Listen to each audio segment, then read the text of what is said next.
마태복음 9장 27절에서 31절까지의 말씀 우리 다 같이 찾으시면 한 목소리로 마태복음 9장 27절에서 31절까지 같이 봉독합니다.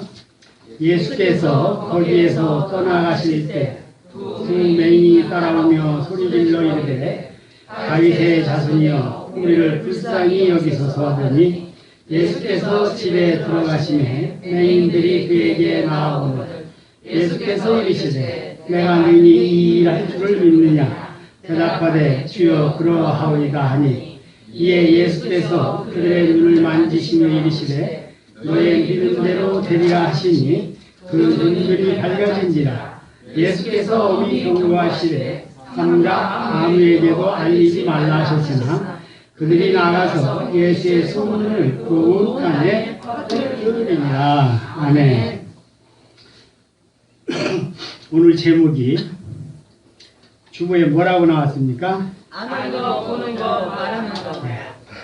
알기 때문에 우리는 봤기 때문에 알고 그 본 것 때문에 우리는 또 말하는 것입니다. 이걸 가지고 우리들은 복음이라고 이야기를 합니다.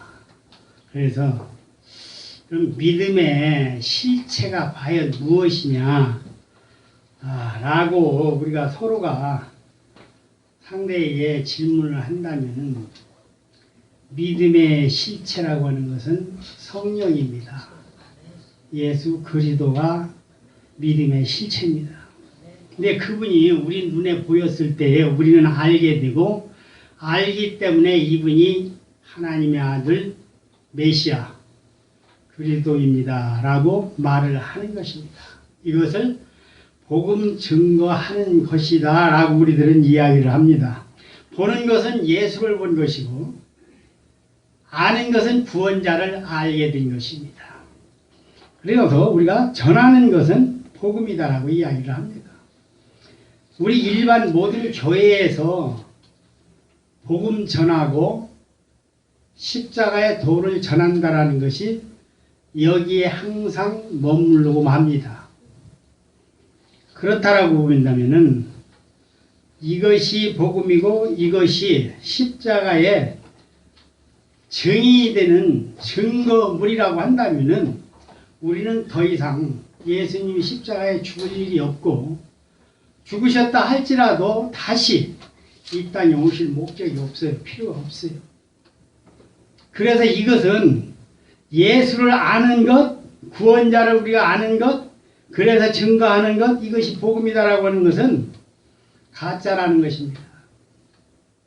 그분이 반드시 성령으로 찾아오셔야만이 복음의 실체를 만나게 된다는 사실입니다. 여기까지를 짚어주지 아니하고 이해를 시켜주지 않으니까 우리는 복음은 중간에서 머물러 있고 그 복음이 마음대로 움직여서 자리 잡아주기를 바라는 게 우리들의 마음입니다. 복음은 그렇지 않습니다. 안다라는 것은 우리가 아는 것이 아니라 복음의 실체이신 예수 그리스도가 찾아오셔서 우리 마음을 장악했을 때에 우리가 성령으로 하나 되었을 때에 우리가 복음의 사람이 되는 것입니다.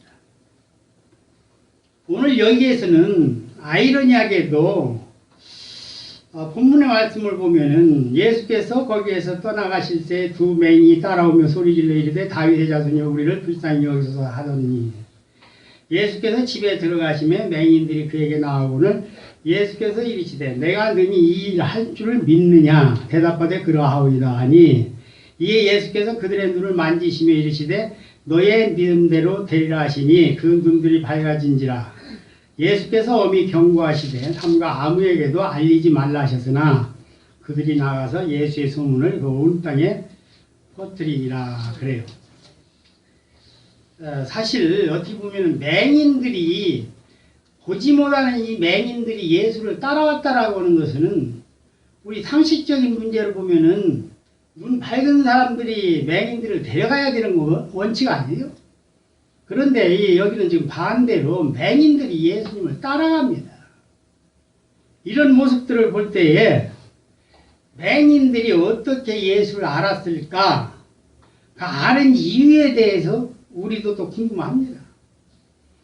그렇기 때문에 안다라고 하는 것은 본인들이 내가 알아져서 아는 것이 아니라 예수 그리스도 믿음의 실체이신 그분이 알게 해주지 아니하면은 알 수 없다라는 결론을 우리가 먼저 알아야 됩니다. 또 한 가지를 제가 한번 꺼내서 이야기를 좀 한번 해보겠어요. 누가복음 17장 11절에서 19절까지에 보면은 여러분들이 잘 아는 열문둥이의 사건 내용이 나와요. 17장 11절에서부터 19절까지의 말씀인데 찾으신 분들은 한번 따라서 한번 같이 읽어보세요. 예수께서 예루살렘으로 가실 때에 사마리아와 갈릴리 사이로 지나가시다가 한 마을에 들어가시니 나병 환자 10명이 예수를 만나 멀리서 서서 소리 높여 이르되 예수 선생님이여 우리를 불쌍히 여기소서 하거늘 보시고 이르시되 가서 제사장들에게 너희 몸을 보이라 하셨더니 그들이 가다가 깨끗함을 받은지라. 그 중에 한 사람이 자기가 나은 것을 보고 큰 소리로 하나님께 영광을 돌리며 돌아와 예수의 발 앞에 엎드려 감사하니 그는 사마리아 사람이라. 예수께서 대답하여 이르시되 10사람이 다 깨끗함을 받지 아니하였느냐? 그 9은 어디 있느냐? 이 이방인 외에는 하나님께 영광 돌리러 돌아온 자가 없느냐 하시고 그에게 이르시되 일어나 가라. 내 믿음이 너를 구원하였느니라 하시더라. 이래. 이 내용을 보면은 예수께서 예루살렘으로 가시다가 이 사마리아 사람들, 이 당시에 사마리아 사람들은 어떻게 보면 유대인들이 보는 관점은 인정을 안 해요. 사람으로 취급을 받지를 못하는 사람들이에요. 근데 이 중에 사마리아 사람들 나병 환자 10명이 예수를 만나서 멀리 서서 소리를 높여 이르되 예수 선생님이 우리를 불쌍히 여기소서 한지라 하거늘 보시고 이르시되 가서 제사장들에게 너희 몸을 보이라 하셨더니 예수님이 지금 제사장에 가서 너희 몸을 보이고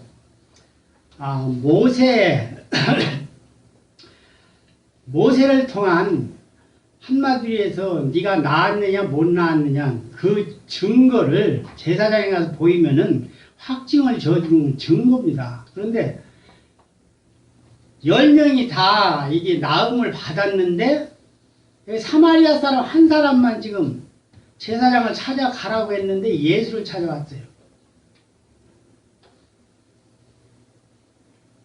이 예수를 찾아왔다라고 하는 이유가 뭐예요? 이 사마리아 사람은 예수님을 제사장으로 지금 알아봤다라는 얘기잖아요.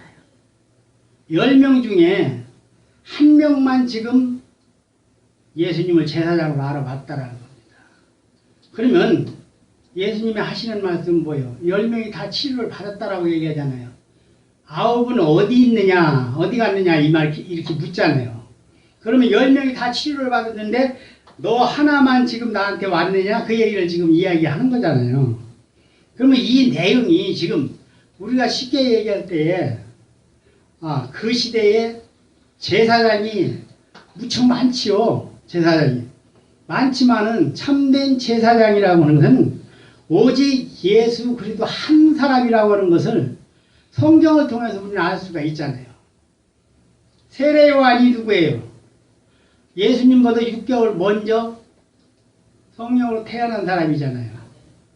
세례 요한이 예수님 요단강에서 세례 받을 때 소개한 사람이 세례 요한이잖아요. 세례 주면서 소개할 때 뭐라고 합니까? 보라, 세상 죄를 지고 가는 하나님의 어린 양이로다라고 얘기해줬잖아요. 그러니까 세상 모든 인간들의 죄를 짊어지고 가는 어린 양의 죽어야 될 어린 양. 세례 요한이 그 얘기를 해주잖아요. 그러니까 이런 내용들을 보면서 우리들은 한 사람만 예수님을 제사장으로 알았다. 이런 내용들을 보면서 우리들이 생각해야 될 것은, 제가 이런 내용이 나오면은 항상 누구한테 가서 물어보라고 그랬어요? 다 잊어버렸죠? 베드로한테 가서 물어보면 답을 얘기해 준다고 그랬잖아요. 답을. 그러니까 성경은 문제가 나왔을 때 그 문제는 누가 알고 있을까? 그것을 찾아야 돼요. 그 사람한테 가가지고서 물어보면은 그 사람은 대답을 분명히 해주는데, 대답을 못하는 내용도 있고 대답을 해주는 내용도 있어요. 그러면 왜 베드로를 찾아가야 됩니까? 베드로는 12 제자 중에도 수제자입니다. 대표자입니다. 항상 나서서 자기를 과시하고, 제자 중에서 그래도 두목 노릇한 사람이요. 아는 소리를 많이 했고, 참을성이 있고, 인내심이 많았고, 자기 용기와 의도를 가지고 살았던 사람이잖아요. 제자들과 다니면서 전도 여행을 하고 끝나고 왔을 때에 사람들이 나를 누구라고 하더냐라고 물을 때에 베드로가 제일 먼저 나와서 얘기한 사람이에요. 어떤 이들은 여러 가지로 쭉 제목을 댑니다. 이 사람 저 사람 쭉 대지만은, 그런 사람들의 대는 그 목적이 그게 문제가 아니라 누구는 누구라고 합니다. 어떤 사람은 죽은 사람이 다시 살아났다고도 합니다. 그러면 너희들은 나를 누구라고 하느냐라고 할 때에 베드로가 먼저 나와서 얘기하는 것이, 그게 주는 그리스도시요 살아계신 하나님의 아들입니다 라고 얘기했어요. 그때에 예수님이 얼마나 칭찬을 많이 했습니까? 바요나 시몬아 네가 복이 있도다. 근데 내게 그 말을 알게 하니는 네 혈육이 아니라 우리 아버지가 가르쳐준 말이다. 이렇게 이야기를 했어요. 베드로는 마음에 기쁨이 충만해가지고서 예수님 앞에 칭찬을 들으니까 기분이 좋은데, 또 예수님이 그거 네가 한 말이 아니다. 우리 아버지께서 가르쳐준 말이다 하니까 속으로 기분은 나빴겠지요. 이런 내용들을 들으면서 이제는 네 반석 위에 내 교회를 세우리니 음부의 권세가 너를 이기지 못하리라. 그래요. 확고한 거 아닙니까? 완전히 베드로라고 하는 그 반석이라고 하는 건 변명입니다. 베드로 이름의 반석이라고 하는 변명이에요. 변석. 그 위에다가 내 교회, 하나님의 교회를 세운다니까 얼마나 튼튼합니까? 음부의 권세가 이기지를 못한다라는 거잖아요. 그렇게 칭찬을 들었는데, 그러나 내가 이스라엘 민족들 대표들을 통해서 내가 고난을 받고 내가 십자가를 지고 죽어야 된다. 그리고 사흘 만에 부활한다. 이 얘기를 하니까 베드로가 방금 그 칭찬을 들었음에도 불구하고 절대 그럴 수 없습니다. 모든 사람들이 다 예수를 버릴지라도 나는 내 생명을 걸고 주님을 지켜드리겠습니다. 주님을 십자가에 내드릴 수 없습니다. 완강하게 반항한 사람입니다. 그럴 때에 예수님이 과연 너는 내 제자 맞다. 이렇게 얘기했으면 좋았을 거예요. 그런데 예수님 뭐라고 했어요? 사탄아, 내 뒤로 물러가라. 너는 지금 나를 넘어지게 하는 자다. 너는 지금 사람 생각을 하고 있다 이 말이에요. 하나님의 일을 생각하는 게 아니라 사람의 일을 생각하고 있다. 사탄이라고까지 이야기를 합니다. 그러면서 예수님께서 네가 오늘 밤에 다 울기 전에 나를 3번 부인하리라 그럽니다. 그 말을 베드로가 지금 예수님이 하신 말씀을 고지 들었을까요? 안 들었을까요? 고지 안 듣지요. 자기 각오가 있고 결단이 있고 나는 진심으로 한 이야기인데 나를 그렇게 봤다라고 하는 예수님이 한편으로는 원망스러웠을 거예요. 내 본심을 몰라주는 그런 예수님이 내가 지금까지 예수님을 얼마나 존경하고 따라다녔는데 내 속을 이렇게도 몰라주나 아마 원망했을 겁니다.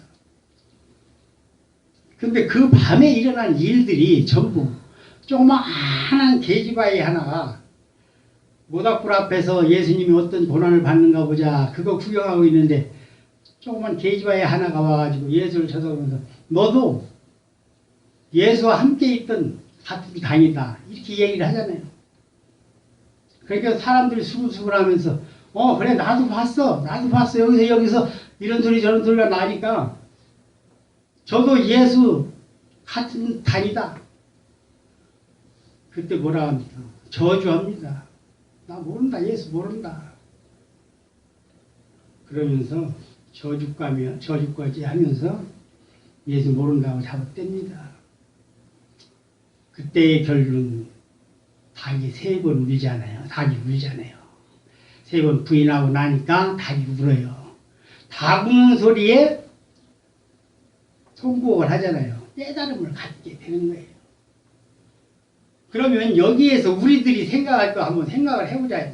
그러면은 지금 베드로가 통곡을 했다라는 건 뭐예요? 예수님이 하신 말씀대로 자기가 지금 하고 있다라는 얘기예요. 예수님이 너는 이럴 것이다 한 그대로 지금 자기는 행동으로 지금 옮기고 있다 이 말이에요. 왜 그 행동을 자기가 하고 있어요? 그걸 가지고서 성경에서는 하나님의 말씀을 심어놓은 자에게는 그 심어놓은 말씀대로 우리는 행동할 수밖에 없다라는 것을 이야기를 하는 거예요. 여러분들이 행동하는 것은 누구 때문에 그런다고요? 어떤 행동이 나왔다. 주님이 각자 여러분들 안에 마음 안에 하나님의 말씀을 심어놨어요. 좋은 것도 심어놓을 수도 있지만은 우리 육신적으로 아주 나쁜 것도 심어놨어요. 사고가 났다. 하나님이 그 때에 맞춰서 사고 나도록 심어놨다 그 말이에요. 지금 무슨 말인지 이해가 되세요? 그게 하나님의 사람에게 해당되는 말씀이에요. 그래서 베드로는 하나님의 말씀대로 지금 행동을 했고 그대로 하는 거예요. 그러면 지금 그렇게 한 내용을 보면서 그럼 베드로가 지금 구원 받았습니까? 못 받았습니까? 그 지금 베드로가 구원을 받았느냐 못 받았느냐 그것을 제가 묻는 이유는 뭐냐? 현재를 얘기하는 거예요. 현재를. 지금 베드로는 지금 고백을 하고 다구는 소리에 통곡을 했어요. 깨우침을 받았어요.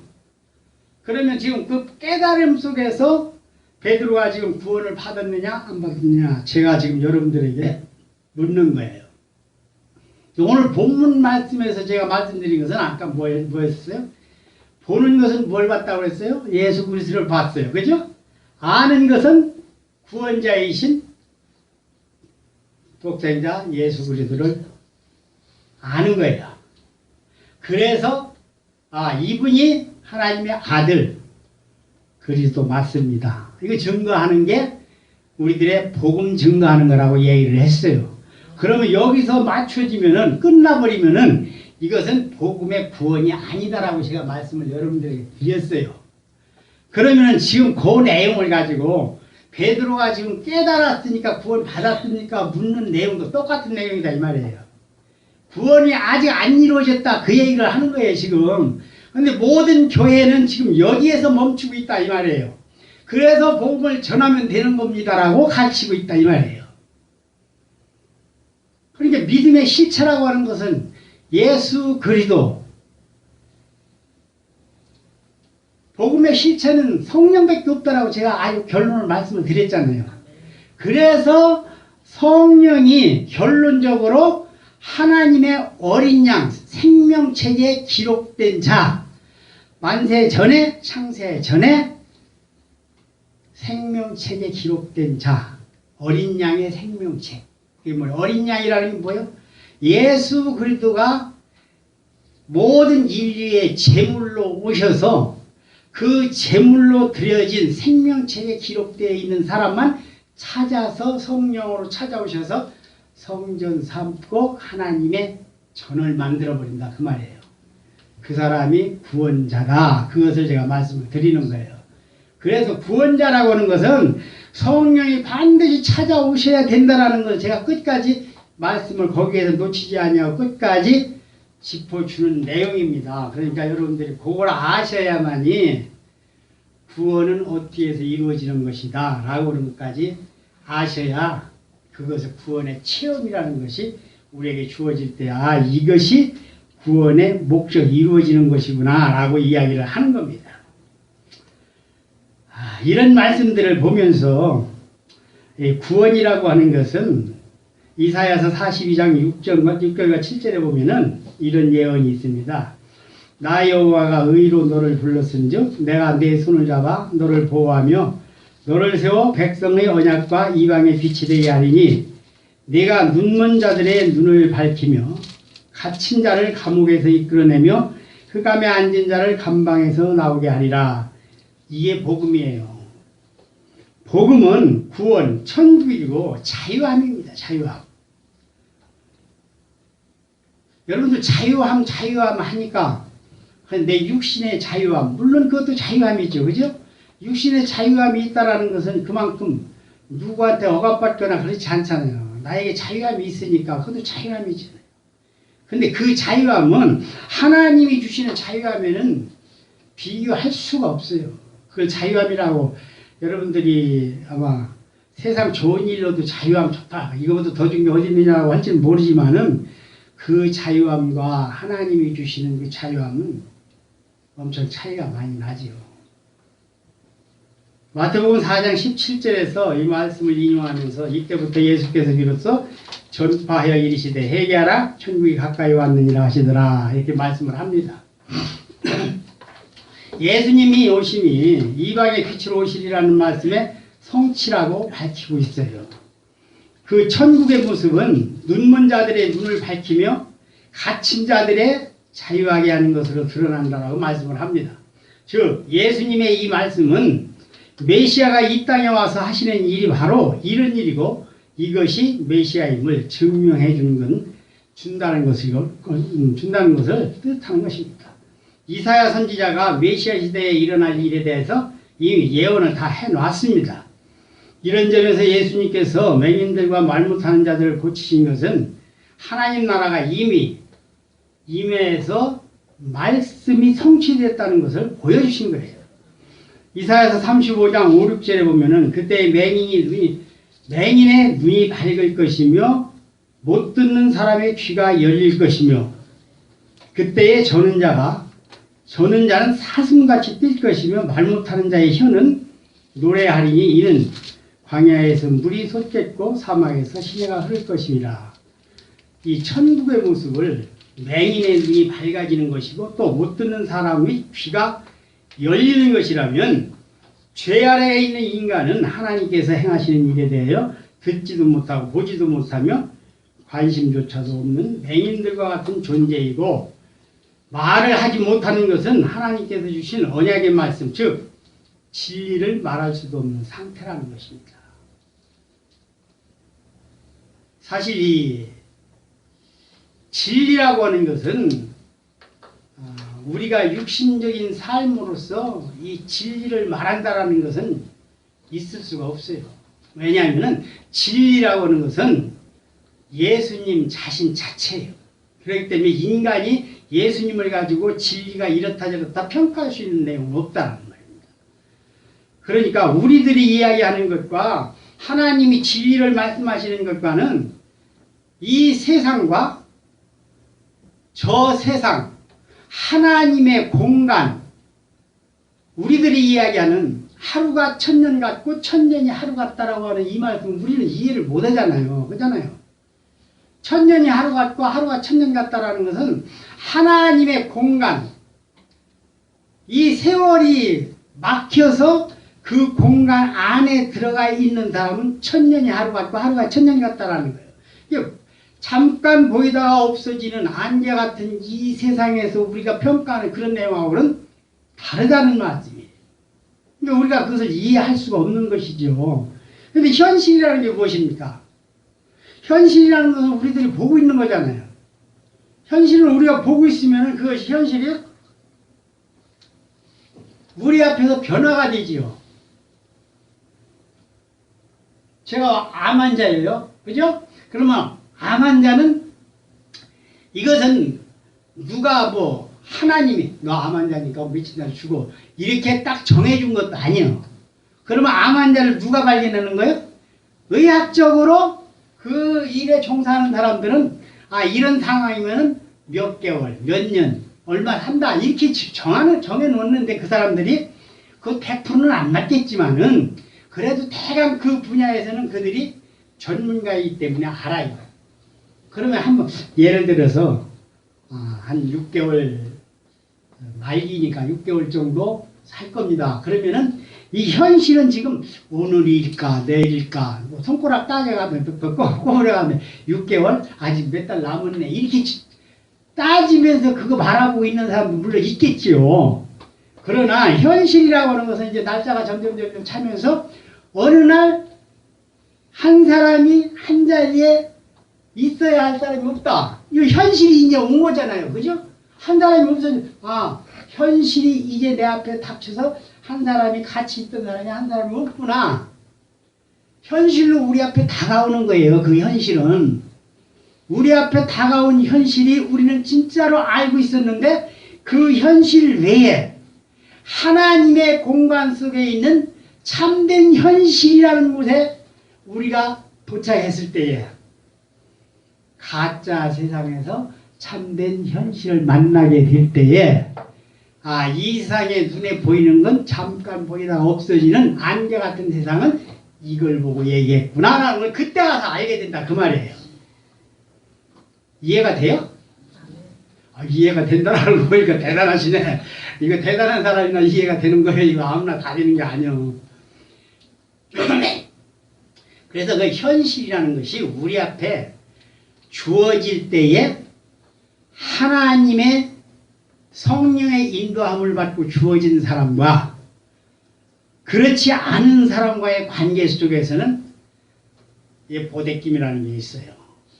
죽어도 못 간다. 나는 끝까지 한번 버텨본다. 라는 게 나오게 되어 있어요. 성령의 임재가 없으면은 그래도 한번 끝까지 버텨본다. 라는 것에 이게 인간의 육신의 힘, 눈에 보이는 것으로 한번 끝까지 견뎌보겠다라고 이렇게 나오게 되어 있는 거라는 말입니다. 그래서 이런 현실을 우리 주님께서 참된 현실, 그걸 우리가 얘기하는 영원한 천국 백성으로 만들어 놓고 가기를 기다리는 사람과의 생각은 차이가 그만치 않다. 그것을 제가 얘기를 하는 겁니다. 그러니까 이런 말씀들을 들으면서 맹인의 눈을 밝을 것이며 못 듣는 사람의 귀가 열릴 것이며 그때 저는 자는 사슴같이 뛸 것이며 말 못하는 자의 혀는 노래하리니 이는 광야에서 물이 솟겠고 사막에서 시내가 흐를 것임이라. 우리가 생각하면 이게 뭐 이해가 될 소리가 아닌 것 같잖아요. 천국의 모습을 맹인의 눈이 밝아지는 것이고 못 듣는 사람에게 열리는 것이라면 죄 아래에 있는 인간들은 하나님께서 행하시는 일에 대해서 듣지도 못하고 보지도 못하며 관심조차도 없는 맹인들과 같은 존재이고 말을 하지 못한다는 것은 하나님께서 주신 언약의 말씀, 즉 진리를 말할 수도 없는 상태라는 거예요. 예수님께서 맹인들과 말하지 못하는 자들을 고치신 것은 1차적으로 이스라엘이 바로 이러한 상태에 있다는 것을 고발하신 겁니다. 죄 아래에 있는 이스라엘이나 우리가 바로 이러한 존재들이다 라고 본래 하나님께서 이스라엘을 하나님의 증인으로 세우셨어요. 그러나 그들은 증인으로서 실패했다고 이사야 선지자를 통해서 말씀을 합니다. 그래서 이사야서 43장 8절에서 11절에 보니까 제가 읽어드릴게요. 이렇게 말씀합니다. 눈이 있어도 듣지 못하고 귀가 있어도 듣지 못하는 백성을 이끌어내라. 열방은 모였으며 민족들이 해집하였는데 그들 중에 누가 이 일을 알려주며 이전 일들을 우리에게 알려주겠느냐. 그들이 그들의 증인을 세워서 자기들의 옳음을 나타내고 듣는 자들이 옳다고 말하게 하여 보라. 나 여호와가 말하노라. 너희는 나의 증인 나의 종으로 택함을 입었나니 이는 너희가 나를 알고 믿으며 내가 그인 줄 깨닫게 하려 함이라. 나의 전에 지금을 받은 신이 없었느니라. 나의 이후에도 없으리라. 나 곧 나는 여호와라. 나 위에 구원자가 없느니라. 이렇게 말씀을 합니다. 또 이사야서 55장 3절에서 5절에 너희는 귀를 기울이고 내게로 나와 들으라. 그리하면 너희의 영혼이 살리라. 내가 너희를 위하여 영원한 언약을 맺으리니 곧 다윗에게 허락한 확실한 은혜니라. 보라 내가 그를 만민에게 증인으로 세웠고 만민의 인도자와 명령자로 삼았나니 보라 내가 알지 못하는 나라를 내가 부를 것이며 너를 알지 못하는 나라를 내게로 달려올 것은 여호와 내 하나님 곧 이스라엘이 거룩하신 이로 말미암음이라. 이는 그가 너를 영화롭게 하였느니라. 제가 입이 좀 자꾸 마르니까 말이 가재나 떠듬벅거리는데 더 더듬어지네요. 그래서 하늘나라에서 친히 다윗에게 주신 그 언약대로 증인을 세워서 본래 하나님께서 이루고자 하셨던 그 언약을 성취하겠다고 말씀을 하셨어요. 언약을 성취할 종을 이 땅에 보내실 것인데 그가 맹인을 보게 하고 듣지 못하는 자가 듣게 하고 말하지 못하는 자를 말하게 해서 증인으로 삼으시는 일을 하나님이 예수님을 통해서 이루실 것이라고 밝히셨어요. 그래서 이런 점에서 두 맹인을 예수님을 향해서 오늘 27절에 다윗의 자손이여 우리를 불쌍히 여기소서라고 한 표현은 곧 메시아이심을 고백한 거예요. 마태복음 1장 1절에서는 예수님께서 다윗의 후손으로 오셨다라고 선언을 하잖아요. 그래서 아브라함과 다윗의 자손 예수 그리스도의 계보라라고 이렇게 말씀을 소개를 하잖아요. 즉 예수 그리스도로 말미암아 이루실 새로운 언약의 역사가 시작되었다고 선언을 하면서 언약을 이루실 분이 다윗의 후손이라고 오셨다고 이렇게 또 이야기를 합니다. 다윗 이후에 이어지는 우리 솔로몬 왕도 왕이잖아요. 그리고 르호보암 왕도 다 왕들임에도 불구하고 다윗만 왕으로 표현했다는 것은 다윗 언약의 성취를 의도적으로 강조한 표현입니다. 그러나 그 누구도 예수님께서 다윗의 후손이라는 사실을 알지 못했고 고백하는 자가 없었다는데 예수님을 다윗의 후손으로 알아보고 고백하는 자는 아이러니하게도 맹인이었다는 거예요. 맹인이란 당시 사회에서 경제적인 활동을 할 수 없는 처지였기 때문에 거지와 같은 상태로 사는 사람들이었잖아요. 그런 그가 당시 해당의 두루마리로 보관됐던 성경을 읽었으리 만무합니다. 그래도 불구하고 맹인이 예수님을 다윗의 후손으로 고백할 수 있었던 것은 이미 하나님께서 그를 불쌍히 여기사 은혜를 베푸셨기에 가능한 일이었다라는 거죠. 그래서 이런 점에서 예수님께서 내가 능히 이 일을 할 줄을 믿느냐라고 물을 때에 28절에 거기에 대해서 예수님께서 불쌍히 여기심을 베푸신 것이 믿음으로 드러나도록 확신하신 것이다. 그러니까 먼저 내 믿음이 너를 구원하였느니라. 이 말은 너에게 내가 주신 그 믿음으로 너는 능히 구원할 수 있다라고 하는 말씀을 하시는 말씀이에요. 이거 잘못 오해하면은 네가 가지고 있는 그 믿음이면 충분히 구원받는다 이런 얘기가 아닙니다. 인간에게서는 어느 누구에게도 구원받을 수 있는 조건이나 어떠한 능력도 우리에게 주신 적이 없다. 그 얘기를 여러분들이 아셔야 돼요. 그렇기 때문에 우리 인간으로서는 구원에 대한 내용에 대해서는 우리는 어느 곳에서도 우리의 손댈 틈은 구원은 없다. 그것을 먼저 아셔야 돼요. 그래서 로마서 1장 1절에서부터 4절에도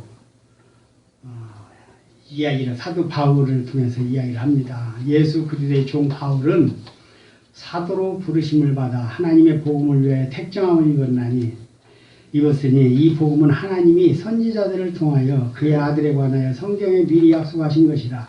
그의 아들에 관하여 말하면 육신으로는 다윗의 혈통에서 나셨고 성결의 영으로는 죽은 자들 가운데서 부활하사 능력으로 하나님의 아들로 선포되셨으니 곧 우리 주 예수 그리스도시니라 그래요. 복음은 제가 늘 얘기할 때에 심판이라고 해요. 복음은 왜 심판이냐? 복음이라고 하는 것은 심판을 내린 자리에서 그 심판이 다시 되돌아오기 때문에 심판이에요. 그러니까 예수님을 십자가에 못 박으라고 죽이라고 소리친 사람이 누구냐? 이스라엘 민족들이에요. 이스라엘 민족들, 하나님이 이스라엘 민족들을 세워서 하나님의 나라를 세우기 위한 방법을 이스라엘 민족들을 세워놨는데 그들에게 결론적으로 예수님이 십자가에 못 박혀 죽게 됐어요. 그러니까 오늘날도 교회에 나와서 저와 여러분들은 이방인이지만은 지금 이방인이 먼저 구원받는다라고 하는 조건은 뭐예요? 이스라엘 민족들이 예수 그리스도를 인정하지 않았기 때문에 이방인들이 대타로 먼저 구원의 길이 들어선 거예요. 그렇다면 저와 여러분들은 우리는 이방인이기 때문에 예수님을 비방하지 않았다? 그건 아니에요. 먼저 우리들이 이스라엘 민족보다 먼저 우리들이 예수님을 십자가에 못 박으라고 소리 지른 자가 되어야만이 이것이 원칙이 되는 거예요. 그렇기 때문에 복음은 심판이다라고 하는 것은 왜 심판이야 되느냐 하면은 성경에서는 우리들에게 그런 말씀들을 다 하고 계시잖아요. 그러니까 이런 말씀들을 우리가 볼 때에 성령의 일이 무엇인가를 우리는 잘 알아야 되잖아요. 성령의 일이 뭡니까? 요한복음 16장 1절에서부터 제가 읽어드릴게요. 내가 이것을 너희에게 이르면 너희를 실축하지 않게 하려 함이니 사람들이 너희를 출교할 때뿐만 아니라 이르면 무릇 너희를 죽이는 자가 생각하기를 이것이 하나님을 섬기는 일이라 하리라. 그들이 이런 일을 할 것은 아버지와 나를 알지 못하리라. 오직 너희에게 이 말한 것은 너희로 그 때를 당하면 내가 너희에게 말한 이것을 기억나게 하려 하며 처음부터 이 말을 하지 아니한 것은 내가 너희와 함께 있었음이라. 지금 내가 나를 보내신 이에게로 가는데 너희 중에서 나더러 어디로 가는지 묻는 자가 없고 도리어 내가 이 말을 함으로 너희 마음에 근심이 가득하였도다. 그러나 내가 너희에게 실상을 말하노니 내가 떠나가는 것이 너희에게 유익함이라. 내가 떠나가지 아니하면 보혜사가 너희에게로 오시지 아니할 것이요 가면 내가 그를 너희에게로 보내시리니 그가 와서 죄에 대하여 의에 대하여 심판에 대하여 세상을 책망하시리라. 죄에 대하여라 함은 그들이 나를 믿지 아니하며 의에 대하여라 함은 내가 아버지께로 가니 너희가 나를 다시 보지 못하며 심판에 대하여라 함은 이 세상 임금이 심판을 받았음이라. 내가 아직도 너희에게 이를 것이 많으나 지금은 너희가 감당하지 못하리라. 그러나 진리의 성령이 오시면 그가 너희를 모든 진리 가운데로 인도하시리니 그가 스스로 말하지 않고 오직 들은 것을 말하며 장래일을 너희에게 알리시리라. 그가 내 영광을 나타내리니 내 것을 가지고 너희에게 알리시겠습니다. 무릇 아버지께 있는 것은 다 내 것이라. 그러므로 내가 말하기를 그가 내 것을 가지고 너희에게 알리시리라 하였노라. 조금 있으면 너희가 나를 보지 못할 것이요 조금 있으면 또 너희가 나를 보리라.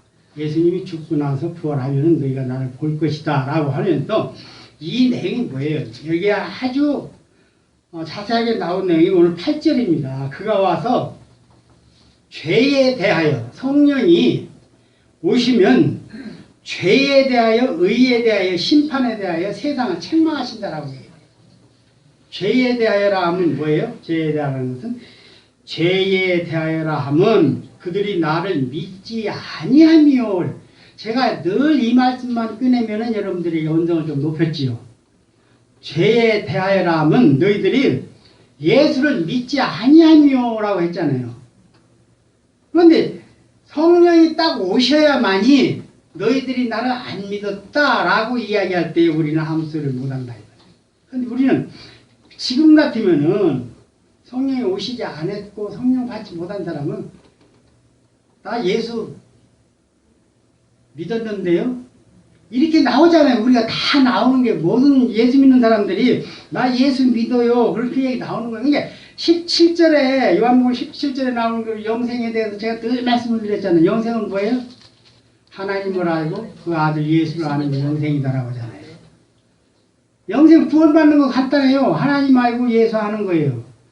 그런데 여기 오늘 보면은 죄에 대하여라, 심판에 대하여라 이런 분 전부 예수를 믿지 아니했다라고 얘기해요. 그런데 왜? 하나님은 아들 예수를 알고 그 아들 예수는 하나님을 알고 그 외에 하나님을 아는 방법은 없다라는 거예요. 근데 우리는 다 안다라고 하잖아요. 그러니까 우리가 거짓말하는 거냐 하나님 말씀이 거짓말이냐 우리는 늘 내가 여기에서 언성을 여러분들에게 높였어요. 그런데 성령이 와서 우리 앞에서 네가 나를 믿지 않았다. 그때는 우리는 아무 소리 못한다 그 말이에요. 지금은 나 예수 알아요. 예수 하나님이 아는 거 알아요. 아들인 거 압니다. 그래서 예수도 믿습니다. 구원자입니다. 예수 아버지가 하나님입니다. 그 하나님은 지금 우리 아버지입니다. 우리는 다 그렇게 얘기하지만 성령이 딱 찾아오셔서 너 나 안 믿었어. 그러면 우리는 꼼짝 못하게 되어 있다 그 말이에요. 우리는 지금은 그분이 오셨는지 안 오셨는지 다 우리는 오셨다라고 생각하니까 나는 그냥 믿습니다. 믿고 있습니다. 아버지도 알고 아들도 압니다 하는데 진짜 성령이 그분이 우리 앞에 딱 찾아오시면은 너 나 안 믿고 있었어. 그래도 우리는 꼼짝 못하고 그러네요. 잘못했습니다. 이렇게 나오게 되어 있다 이 말이에요. 그래서 제가 이런 내용을 지금 강조를 해 주시는 거예요. 그러니까 여기서 나오는 내용이 뭐예요? 여기 11절에 보니까 심판에 대하여라 함은 이 세상 임금이 심판을 받았음이라 그러잖아요. 성령이 우리 안에 딱 들어와야만이 이 세상 임금이 뭐예요? 마귀예요, 마귀. 마귀가 우리를 조롱하고 우리를 지금까지 이끌고 다니고 시키는 대로 우리는 했는데 성령이 딱 오시니까 마귀가 성령한테 심판받고 쫓겨나가는 거예요. 그래서 뭐 심판이라 이 말이에요. 하나님의 말씀 성령은 심판이라 이 말이에요. 성령이 딱 우리 안에 오셔야만이 마귀가 쫓겨나가게 되는 것이지 내가 소리 지른다고 힘준다고 능력 있게 말한다고 마귀가 나가는 게 아니라니까요. 그러니까 성령이 오셔야만이 모든 것들이 결론으로 다 나오게 되어 있어요. 여러분들이 우겨도 안 되는 게 그거라니까. 우겨도 안 되니까. 그러니까 이런 말씀들은 성경에서는 그래서 아까도 열뭉둥이 사건을 얘기했지만 다 그 10명이 다 나음을 입었어요.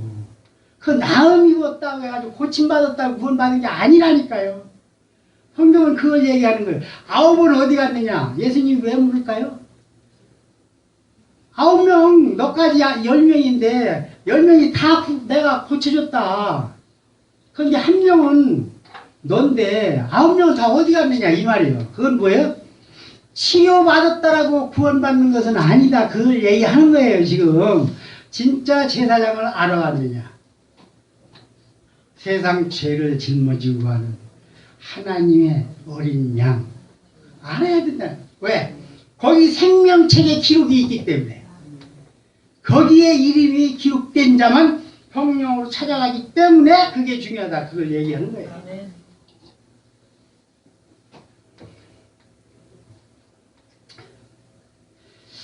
우리 아들도 오늘 계속했으면 조금만 하세요. 힘든데 조금만 하세요. 조금만 하겠습니다. 그러니까 여러분들 마음 가운데 이런 말씀들을 제가 이제 하나씩 짚어드릴 때에 이런 말씀을 그러면 어떻게 근거를 가지고 할 것인가, 그거 근거가 어디에 있습니까? 라고 얘기하면 저는 늘 두 가지를 얘기했어요. 그런 말씀들이 뭐이가 했는데, 지금은 베드로를 제가 가서 물어보라고, 베드로에게 가서 물어보라 얘기했잖아요. 베드로에게 심겨진 말씀. 베드로, 우리가 가서 물어보기 전에 예수님이 찾아가서 물었어요. 그죠? 베드로에게만 물어봤습니까? 다 찾아가서 다 물어본 거예요. 다시 따져보면은. 왜? 12 제자가 다 예수님 십자가 지고 헛목에 죽을 때 다 자기 고향으로 본업으로 다 도망갔잖아요. 그 부활하셔가지고 예수님이 다 찾아가가지고 어부들 다시 그 고기 잡는 데 가가지고 고기 구워놓고서 잡아주면서 이야기를 하잖아요. 네가 지금도 나보다, 저 사람들보다 나를 더 사랑하느냐 예수님 묻잖아요. 그러니까 자기 한 짓이 있잖아요. 그죠? 자기 혈기로 그냥 자기 충만한 마음으로 나는 주님을 나는 생명 걸고 지켜드립니다. 그 했던 말들 아직도 기억이 잘 나잖아요. 그 두 번, 세 번 예수님이 다시 물을 때에 뭐라고 합니까? 주님이 제 마음을 아시잖아요. 할 말이 없는 거예요. 주님이 다 아시잖아요. 그게 뭐예요? 내가 이제 무슨 말을 해도 주님이 이미 다 알면서 왜 묻습니까? 그거예요. 이제 여러분들도 그 상황이 와야 돼. 제가 그 상황까지 데려다 줄 수 있다면 다 데리고 가야지. 안 되는 거야. 그 상황 기도합니다. 조신 우리 하나님, 사람이 하나님의 일을 한다는 것은 성령을 받고 그분의 은혜는 알게 해서 영적인 일은 영적으로만 분별한다라고 말씀을 하십니다. 이 시간 우리 모두가 영의 사람으로 말씀을 깨닫는 은혜를 허락해 주셔서 모두가 다 성령 앞에서 자백하고 고백하는 우리의 삶, 모든 것이 다 주님 것이었음을 고백할 수 있도록 은혜 베풀어 주시옵소서. 예수님의 이름으로 감사하며 기도하옵나이다. 아멘.